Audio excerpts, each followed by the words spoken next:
Sabiendo que hoy íbamos a hablar de la educación, de la movilidad educativa, me quedé pensando en algo que parece muy tonto, pero no lo es. A ver, educación es comprensión, es leer, es hablar, es contestar una pregunta, es conocimiento, es resolver un problema, son matemáticas. Es un conocimiento científico. O sea, ¿qué es educación?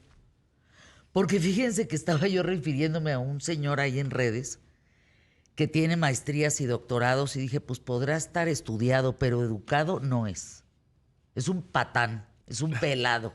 Entonces, ¿cuál dirían que es el tema de la educación? Para luego hablar de la movilidad. ¿Qué es educación? Claro. Yo diría que la educación es el conjunto de habilidades y capacidades con las que cuenta una persona para poder ser productiva y poder generar o solucionar necesidades que otras personas tienen, que otros miembros de la sociedad tienen. Porque la educación puede entenderse en términos de valores, en términos de ética, en términos de conducta, en términos alimenticios también. Pero al final la educación como la hemos compuesto, como la entendemos ahora, son esa serie de habilidades que son necesarias para resolver necesidades y que te vuelven un miembro funcional y productivo. O al menos es la forma que se ha creado en el sistema económico que tenemos actualmente, ¿no? Esa es la voz de Arturo Portillo, director asociado y cofundador de la Fundación de la Educación Económica. Y Rodolfo de la Torre, que es director de movilidad social en el Centro de Estudios Espinosa Iglesias.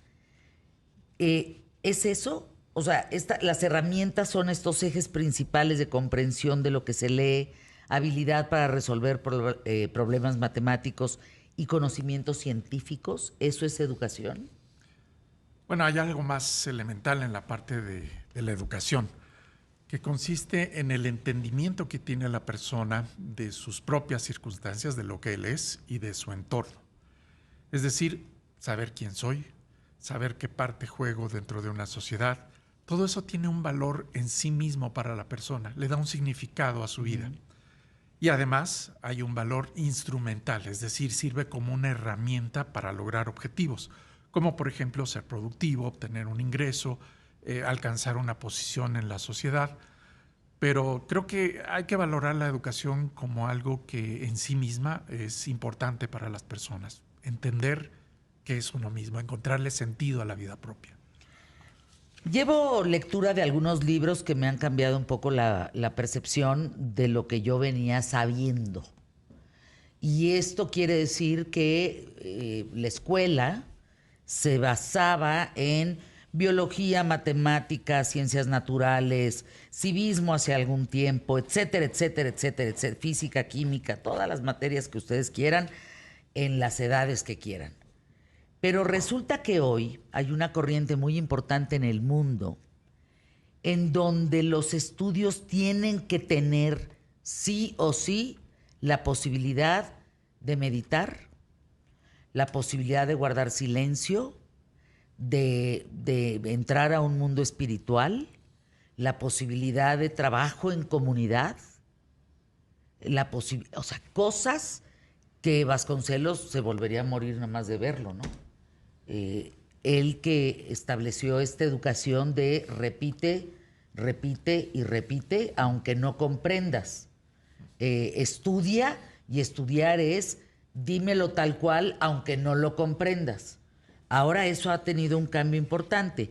¿Qué has visto, Rodolfo de la Torre, en los cambios educativos en el mundo?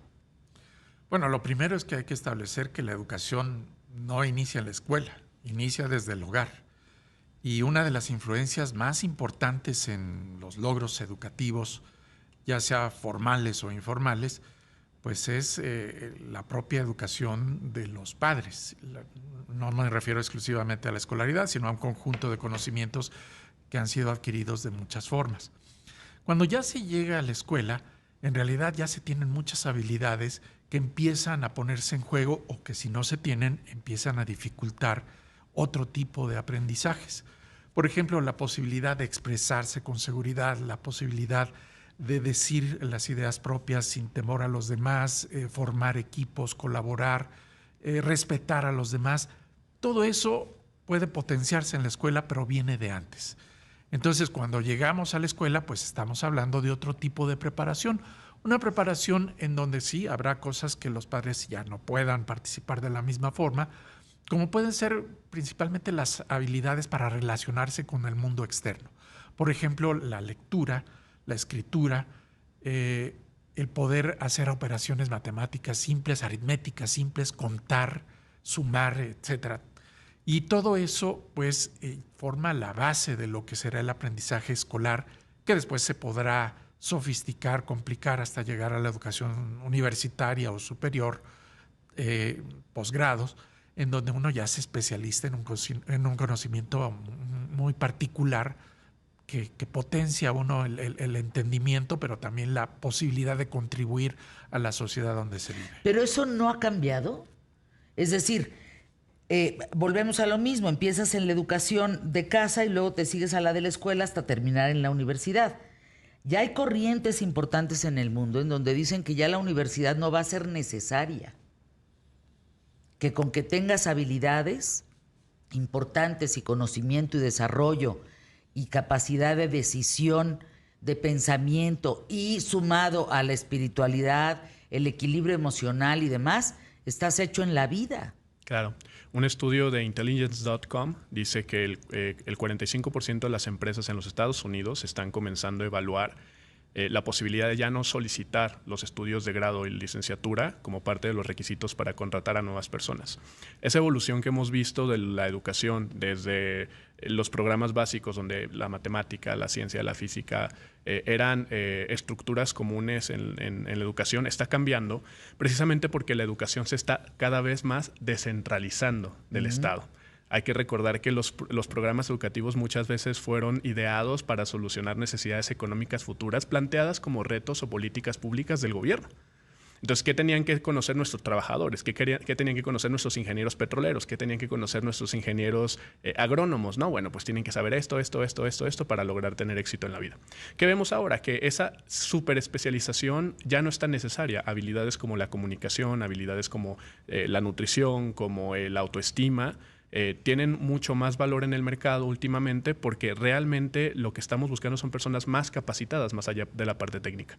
Precisamente porque temas como la inteligencia artificial o incluso la tecnología como los teléfonos celulares o las computadoras han absorbido gran parte de las tareas técnicas que le tocaban al ser humano y ahora se requieren más habilidades creativas y de generación de valor. En el año 2020 diste a conocer, Rodolfo de la Torre, un reporte de movilidad social educativa, que era una mirada de las diferencias regionales en México. A ver, vámonos básicamente a norte, centro y sur, si podemos dividir a México en esos tres aspectos. ¿Cómo estamos educativamente en el norte, por ejemplo, contra el sur? Bueno, comencemos con el promedio del país, aproximadamente 9 años de escolaridad que se tienen a nivel nacional. En el norte se tiene la mayor escolaridad. Sí, efectivamente, ese es el promedio que ha secundaria. tenido. Prácticamente, efectivamente. En algunos casos, las nuevas generaciones pues ya llegan a educación media superior, no completa. Pero sí, si tomamos en cuenta todas las generaciones, y ahora hablaremos de las diferencias entre generaciones, que es la parte central de movilidad social, pues sí, tenemos ese nivel educativo. Mucho más en el norte, de 3 a 4 años más en las regiones fronterizas. ¿Sabes por qué? Bueno, esto tiene mucho que ver con las condiciones a partir de las cuales las personas pues van a la escuela. En el norte tenemos un nivel de actividad económica y un nivel de productividad y en general una mayor cantidad de recursos, inversión pública incluso, que en el sur del país. En el sur hay mucha competencia en el norte. Además, mucha competencia. Porque tú estás viendo la mirada de Estados Unidos aquí, a 300 metros. Hay mucha competencia en el norte. En el sur hay más. El clima ayuda también mucho, ¿no? ¿Puedo añadir ese punto? Sí, adelante. Sí. En el norte lo que tenemos también es que hay mucho emprendimiento, mucha libertad para emprender. la educación se vuelve un objetivo de vida para las familias de menos recursos cuando éstas representan un mayor ingreso a futuro. Yo estudio para poder mejorar mi situación de vida en el futuro. Si yo veo que en mi entorno, en mi ciudad, no existen oportunidades de empleo, no existen oportunidades de ingresos, no solo de empleo, sino de emprendimiento, entonces es muy difícil que yo vea un valor añadido en seguir estudiando, porque voy a generar solamente un 10% más con la prepa terminada que sin la prepa terminada. Entonces, ¿para qué termino la prepa? Mejor comienzo a estudiar desde ahora. Estos 3 años lo que genere me va a generar más ingresos que el diferencial de terminar la educación. Y en el norte, al haber todos estos manufacturas, toda esta competencia, toda esta libertad para emprender, para innovar, que de hecho también son en el norte las regiones donde es más fácil emprender e innovar, pues existen mayores estímulos o condiciones que faciliten el interés de los jóvenes en mantener su educación. O sea, sí, en ese estudio tuyo, Rodolfo de la Torre, la movilidad educativa era baja, en especial en el sur del país. Efectivamente, en el sur del país no existen esas condiciones, primero de origen de las personas, la pobreza es la mayor en el sur del país, y en segundo el funcionamiento de los mercados de trabajo que empujan mucho la preparación, motivan mucho la preparación de las personas, no son tan dinámicos como en el norte del país. Además de que la infraestructura que tenemos en el sur del país pues tampoco da una ventaja para que, digamos, tengamos una actividad económica que jale al conjunto de la sociedad. Me parece delicadísimo el tema de la educación, porque fíjense, si volteamos a ver a otros países, me dirán, bueno, Fer, ¿y a mí qué me importa lo que pasa en China? O lo que pasa en Singapur o en Estonia, ¿no? En donde, pues es uno de los países en donde hablas varios idiomas, sí o sí, porque si no, no puedes sobrevivir. ¿A mí qué? ¿De qué me sirve qué está pasando en Estados Unidos? Lo que pasa es que en un mundo global, si nos dejamos de ver el ombligo, vamos a competir con otros. Y si no estamos listos para competir con esos otros, pues no, ¿cómo le haces? Por eso muchos mexicanos que se van de nuestro país difícilmente vuelven. Y tristemente no vuelven. Porque tienen la posibilidad de crecer de una manera tan importante que no tuvieron la posibilidad en su país, en México. La educación es importante, muy importante. Te tiene que dar o sea, Japón, por ejemplo, ¿no? La cultura de la educación es fundamental. Cuando en un país no lo es un país que tiende al fracaso, ¿eh? Dice Carlos Vera, te mando un abrazo, Carlos. Híjole. Fer, es una pena lo que estamos platicando de educación. A ver, yo tengo una hija de 11 años que va en secundaria, no sabe leer. No sabe leer. Y decía ahorita Arturo Portillo, ¿habrá sido por pandemia? Y Rodolfo le dice, pues en algunos aspectos sí, pero también en otros. Había jóvenes que salieron de pandemia vía Zoom, se graduaron en quinto, sexto de prepa. Quinto, sexto de prepa ya tienes que traer un bagaje medio cultural de lectura, de conocimiento. Agárrense a chavos de 20, 22, 24, 25 años y muy poquitos les van a contestar 10 preguntas básicas de la cultura en México. 10, no estoy preguntando más. O sea, capital de Oaxaca. ¿Qué? ¿Qué es Oaxaca? No es broma. Puerto Escondido. ¿Qué? No es broma, de verdad. Es un rezago brutal. A ver, Rodolfo de la Torre, Arturo Portillo, ¿qué es movilidad educativa? Bueno, comencemos con qué es movilidad social en general. Y la forma más sencilla de expresarlo es que es el progreso que tienen las personas. Ese progreso, respecto a qué lo medimos. La forma en la que suele visualizarse es comparando la situación que tienen los hijos respecto a la que tuvieron sus padres. Y así, por ejemplo, podemos ver cuántos años adicionales de educación, que es una de las dimensiones fundamentales de la movilidad social, tuvieron los hijos superando a los padres. Una estadística, por cierto, al respecto. A mediados de la década pasada, aproximadamente el 72% de los hijos superaban en nivel educativo a sus padres. O sea, habían logrado el mismo nivel educativo, los mismos años de escolaridad y más. 2 o 3 años más. Pero esto ha decrecido y la última medición ¿Se que revirtió? tenemos no es que se haya revertido, es que ha disminuido el porcentaje de personas que superan en educación a sus padres. Ahora es de 68%. Es decir, ya no es tan fácil alcanzar la educación de los padres y superarlos. Pero no solamente, hay que decirlo, tenemos la movilidad educativa, también las condiciones de salud se transmiten de una generación a otra, no por cuestiones de herencia, sino por los hábitos de higiene, por el cuidado que se tiene para cuidar la propia salud. Y también hay una movilidad de ingresos, es decir, los ingresos o riqueza que tenía la familia afectan a su vez los ingresos o riqueza que van a poder generar los hijos. Así es que tenemos varios elementos de movilidad y uno de ellos, muy importante, es la movilidad educativa. A mí me parece que hay cosas que están cambiando importantemente y la educación es una de ellas, sin duda alguna, Arturo. ¿Tú qué opinas? Bueno, la educación ha pasado de ser un requisito porque los programas educativos actuales no han demostrado garantizar un mayor ingreso. Entonces, ¿cuál es el beneficio de dedicarle? ¿En dónde? ¿En México? En México y en todo el mundo. En los Estados Unidos, por ejemplo, el costo de estudiar en la universidad es tan elevado que los jóvenes incurren en deudas estudiantiles que les toma, luego de graduarse, más de 10 años en pagar. Entonces, ¡qué dato! eso no pasa en México porque ¡Qué dato! afortunadamente tenemos una muy buena oferta educativa que falta, hay que mejorar obviamente, pero hay una buena oferta en términos de educación pública, privada y privada de bajo costo. Tenemos una muy buena oferta de educación privada de bajo costo. Aquellos, Arturo, que se enganchan en estos créditos para estudiar, Sí. si no hubieran estudiado, ¿les va mejor? Les Porque va muy similar. No, pues esto está de la... Es Es lo peor que he oído. Es muy similar. Lo que pasa es que funciona un poco como el sistema hipotecario ahora. Ahora los jóvenes piden préstamos para estudiar en la universidad.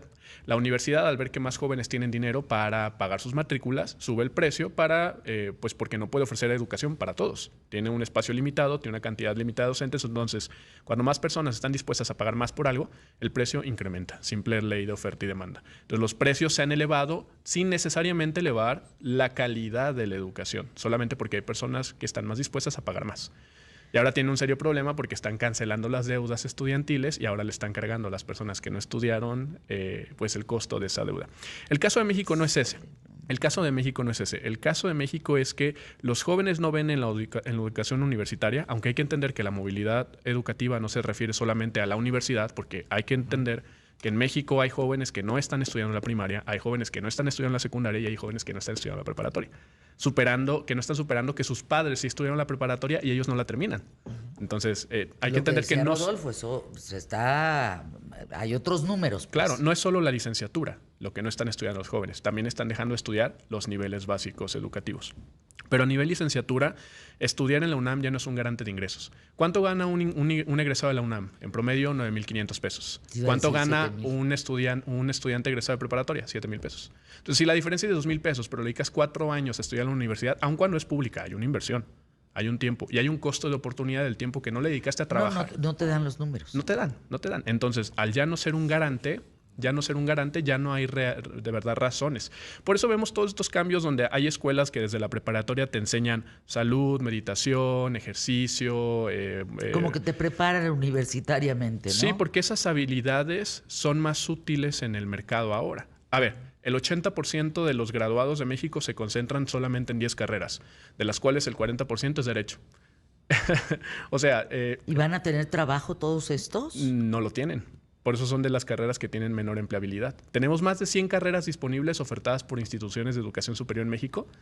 ¿Y solamente? Y la mayoría se gradúan de Derecho, Administración de Empresas. A ver, vamos a tratar de razonar el costo de una universidad. Sí. Vamos pensando en la Ibero. ¿De acuerdo? Supongamos que en la Ibero pagas 30,000 pesos mensuales. Estoy diciendo un número al azar, no sé, la carrera de Administración de Empresas. ¿A qué se destinan esos 30,000 pesos? Ustedes saben. Porque hay una queja de maestros que los sueldos son bajos. Hay una queja de alumnos, no estoy hablando específicamente de la Ibero, estoy hablando de todo México. Hay una queja de alumnos diciendo, yo ya superé a mi maestro. O sea, mi maestro me está tratando de explicar una cosa y yo ya lo encontré. Yo ya encontré en este aparatito todo. Entonces, hoy las universidades, pensando en estos 30,000 pesos mensuales de la Ibero, ¿saben cómo se destina ese dinero? Fundamentalmente los costos de una universidad y en general del sistema educativo son los salarios. Es intensivo en trabajo y un trabajo especializado. Sí, claro. Entonces ahí se va fundamentalmente el pago de colegiaturas. Ahora, el que no haya una correspondencia entre lo que los alumnos demandan y lo que las universidades en general ofrecen, es una muestra de que estamos teniendo una carrera entre los cambios tecnológicos y la educación. Los cambios tecnológicos cada vez nos están pidiendo nuevas habilidades, capacidades sobre todo de adaptación, de poder aprender por cuenta propia, y muchas universidades pues siguen transmitiendo de una forma muy tradicional conocimiento, y en lugar de generar estas capacidades en los alumnos para que puedan valerse por sí mismos e insertarse en los problemas, sabiéndolos cómo enfrentar, en lugar de recoger simplemente conocimientos que fueron vertidos en clase. Así es que, pues ahí tenemos un problema de adaptación continua del sistema educativo que, si no se da, pues va a estar generando estas disonancias, estos problemas de no me dan lo que yo necesito. ¿A qué edad nos íbamos nosotros de nuestra casa? ¿De casa de nuestros papás? 20, 23, 21... Algunos muy atrevidos a los 17, 18, 23, pongamos 22. ¿Por ahí, más o menos? Sí, posible, sí. Bueno, hoy no, tampoco pasa eso. Hoy los chavos se están quedando con su papá o con su mamá o con los padres en casa porque no es culpa de ellos, no tienen las posibilidades y oportunidades que nosotros tuvimos. Claro. Perdón, un dato nada más sobre eso. Acabamos de investigar que alrededor de 2/3 partes de la población de 24 años vive con sus padres. Y justamente refleja lo que acabas de decir. 2/3 partes. Aproximadamente. Sí. ¿Y a el los 24 resto? años. El resto ya formó su hogar, o se independizó, se fue a estudiar fuera, en fin, hizo actividades, pero 2/3 partes a los 24 años es para meditar qué es lo que hay atrás de eso. No me lo van a creer. Mencioné aquí hace algunas semanas, es para historia, Emilio, tuya, que unos papás en Estados Unidos demandaron a su hijo para que se largara de su casa. Y era un flojonazo de 30 años, ¿me entiendes? Y el hijo ganó la demanda y se quedó con sus papás porque pues no tenía para dónde jalarle. Miren, me da risa, pero de nervio. O sea, no me da risa de risa, sino me da risa de nervio de pensar que estos jóvenes no piensan en una propiedad privada, no piensan en... porque no están teniendo esas posibilidades. Claro. Y entonces, ¿qué va a hacer de estos chavos?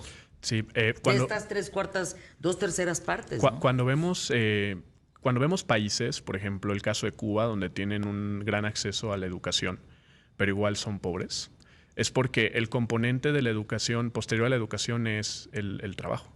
El trabajo y los proyectos de vida, no solo el trabajo, la música, tu emprendimiento, tu proyecto, tu empresa.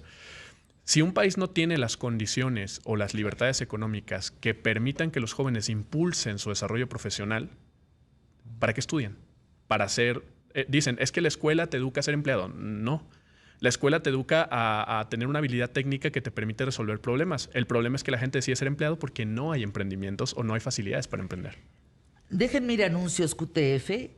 A las 12 El Acheto y regreso con ustedes aquí en ¿Qué tal, Fernanda? Con Rodolfo de la Torre y Arturo Portillo. Que el público más inteligente, picudo, así el mero petatero, unas preguntas. No, a ver, Rodolfo de la Torre, director de movilidad social en el Centro de Estudios Espinosa Iglesias, y Arturo Portillo, director asociado y cofundador de esta Fundación para la Educación Económica. Me mandan unos casos. A ver, Fer, yo pago 35,000 pesos de la universidad de mi hijo. Mi otra hija, que ya se tituló, gana de milagro 17,000 pesos y porque se vio muy abusada, porque los sueldos están entre 9,000 y 12,000 pesos. ¿Cómo le hacen estos chavos para poder salir avante? La situación, decías, 2/3 partes de los jóvenes en México siguen viviendo con sus papás y no pinta para dónde vayan porque no hay oportunidades. Oportunidades de estudiar, de trabajo o de qué. O sea, ¿por qué bajó de repente el sueldo así? ¿Por qué bajaron las oportunidades de trabajo? Sí. Yo diría que lo que realmente pasó no fue que bajó el sueldo necesariamente, porque el sueldo no ha tenido muchas variaciones más allá del incremento al salario mínimo que afectaba a una parte importante de nuestra población, pero al fin muy pequeña. Lo que sí tenemos es que las empresas ya no están generando tan buenos ingresos, precisamente porque los costos de la educación privada están creciendo demasiado. A ver, existen dos regulaciones muy fuertes en México. Por un lado, tenemos una fuerte regulación educativa que impide que más empresas, que más instituciones educativas puedan competir en el mercado ofreciendo educación de mejor calidad a un mejor precio. Es muy difícil crear una universidad, es muy difícil iniciar una preparatoria, es muy difícil abrir una secundaria privada porque hay muchas regulaciones de por medio que vuelven muy poco competitiva a las instituciones a hacerle frente a aquellas más caras. Y por otro lado, también tenemos una fuerte regulación en el mercado laboral que impide, de cierta forma, tener mayor flexibilidad sobre quienes contratamos. Los ingresos, como ya lo mencionamos antes, provienen no solamente de salarios, provienen también de emprendimientos, de empresas que crean pues los jóvenes que estudian una carrera. Y si esos ingresos no se ven actualmente como una retribución de los que se acaban de graduar, se debe a que no existe una competitividad en el mercado en este momento.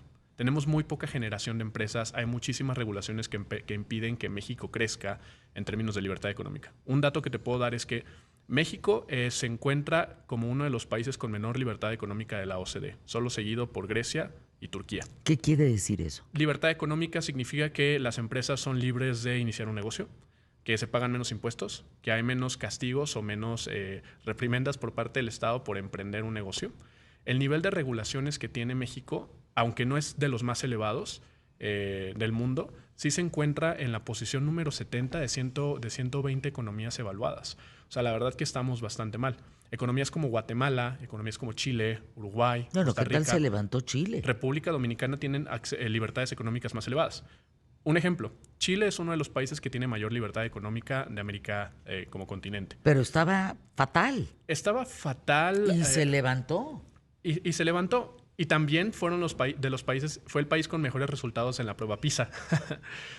¿Qué tiene Chile que no tiene México en términos educativos? Una gran competitividad. En Chile tienen el sistema de vouchers educativos, en el cual las escuelas públicas también, hay que decirlo así, las escuelas públicas tienen que competir entre ellas por recursos.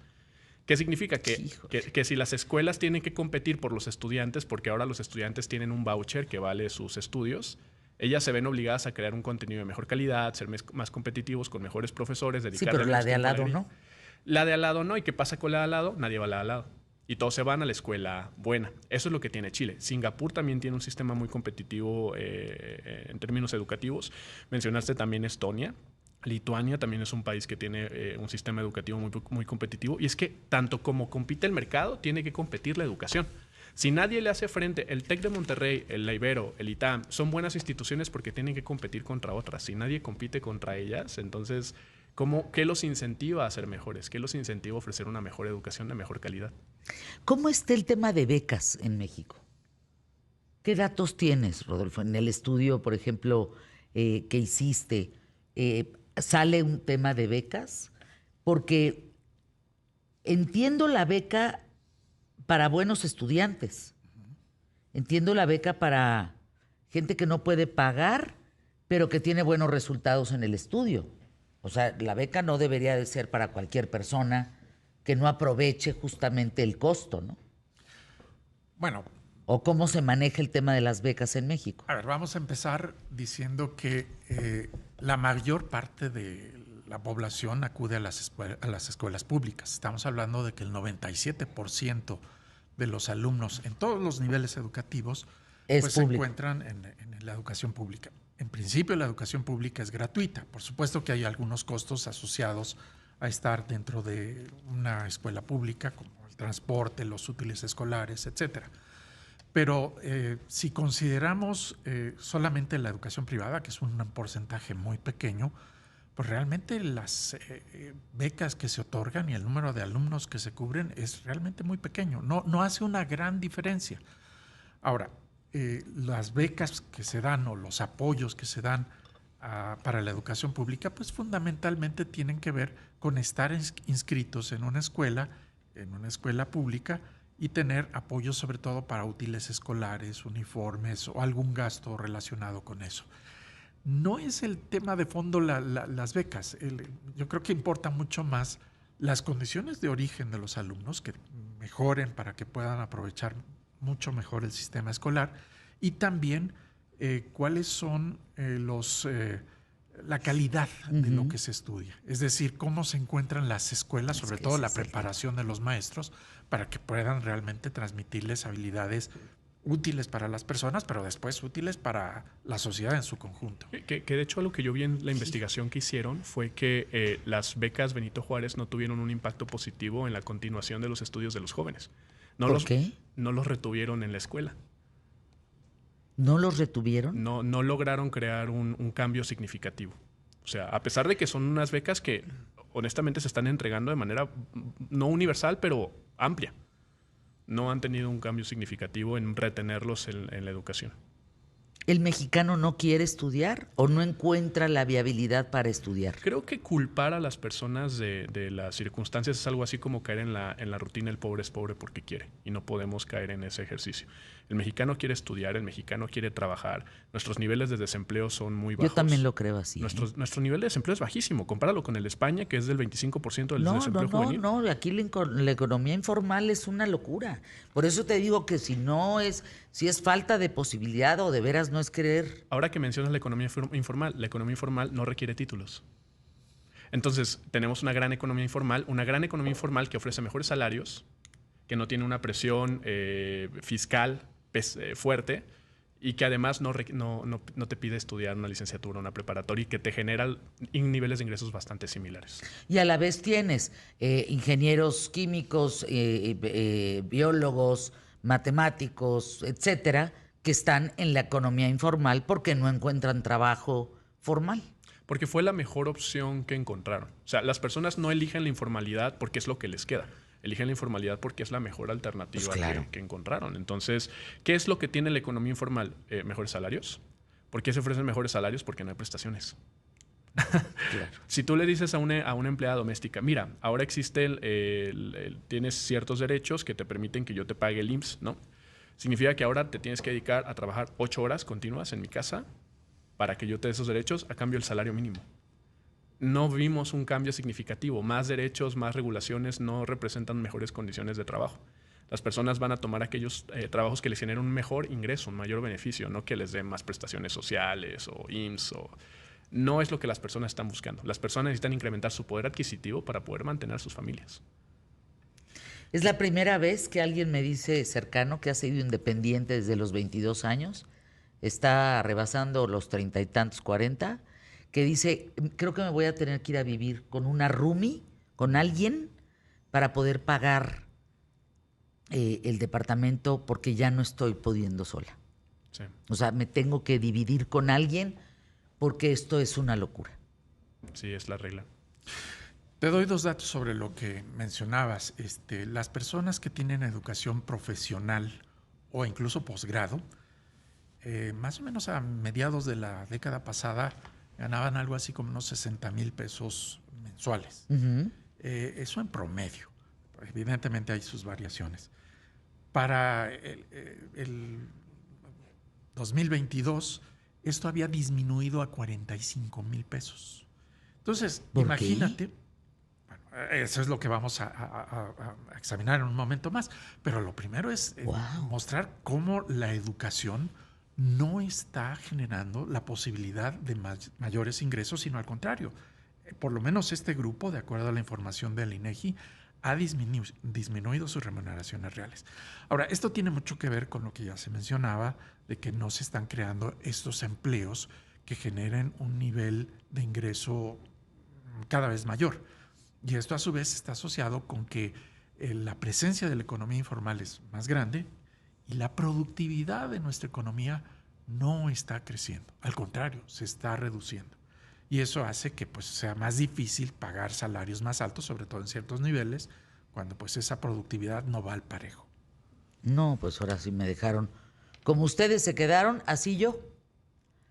Te quedas con la oreja y el ojo cuadrado, porque entonces, ¿cuál va a ser el futuro de nosotros y el futuro de nuestros hijos? ¿Cuál es? ¿Hacia dónde pueden jalar? Sí. La alternativa. Porque además, perdóname, el Sí. costo de vida es muy alto. Y cada vez sube más. Y la inflación solo empeora la situación. La alternativa que han tomado muchos países, principalmente 30 segundos. es que se han abierto al mercado.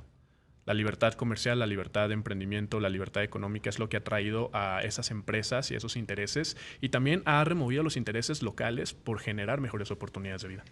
Gracias a los dos. Es un placer escucharlos. De verdad, me dejan con trabajo, con mucho trabajo para ver de qué manera se puede ayudar a las personas que no encuentran trabajo. ¿Qué podemos hacer socialmente por ellas? Si por algún motivo en Querétaro, Nuevo León, alcaldía